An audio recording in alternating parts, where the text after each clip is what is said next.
UK Prime Minister Rishi Sunak says he's cancelling phase 2 of what was once touted as the UK's biggest infrastructure project. He announced the decision in his keynote speech, rounding off the Conservative Party's annual conference. Well, Sunak blames doubling costs for why he's cancelling a high-speed railway meant to connect London to Birmingham. In his speech, Sunak tried to portray himself as the best choice to lead the UK ahead of expected elections next year. HS2 is the ultimate example of the old consensus. The result is a project whose costs have more than doubled, which has been repeatedly delayed, and it is not scheduled to reach here in Manchester for almost 2 decades, and for which the economic case has massively been weakened with the changes to business travel post-COVID. I say to those who backed the project in the first place, the facts have changed, and the right thing to do when the facts change is to have the courage to change direction. The HS2 was estimated to cost about $38 billion when it was greenlit 10 years ago. But in 2020, that estimate increased threefold. The high-speed rail line was meant to connect London to Manchester. The first phase, from London to Birmingham, is already being built. However, the second phase is set to be scrapped. That connects Birmingham to Manchester. $2.8 billion has already been spent on this phase. Well, for more on this, we're going to be joined now by Chris Wilkins, who is a former Director of Strategy for Prime Minister Theresa May. He joins us from Surrey in the UK.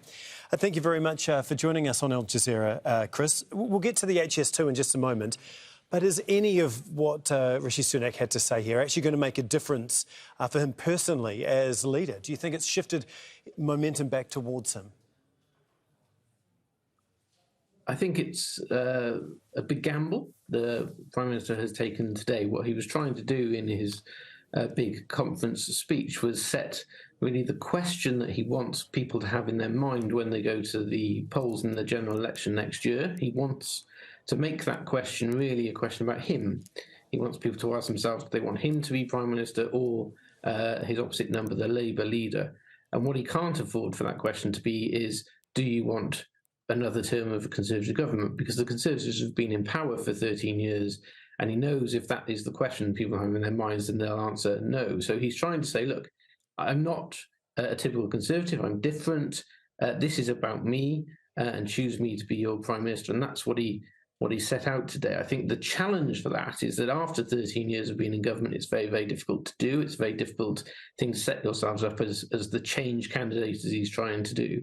And also in the speech itself, the policies he announced didn't really live up to that billing. They weren't that radical. They weren't particularly bold.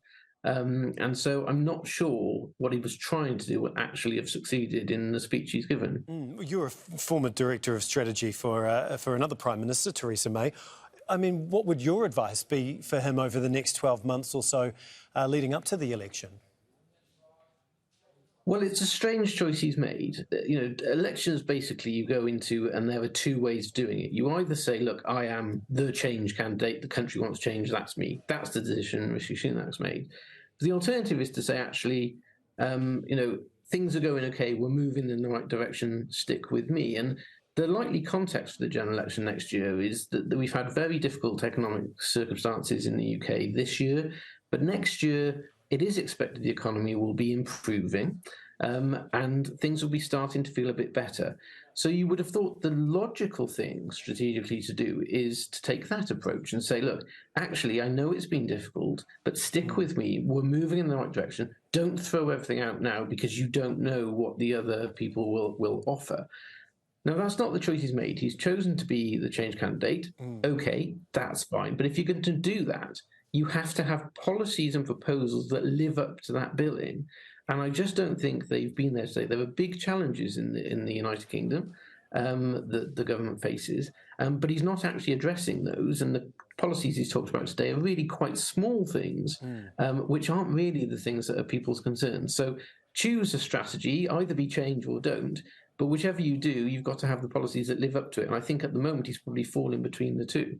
Right. I mean, on one of these policies, so much has been made about the HS2 high-speed train line.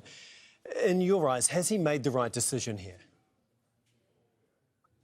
Well, it's a very controversial topic. People have strong views on this. My own view is that HS2 is a good, big, strategic initiative that the government has been pursuing now for over 10 years, and we should see through.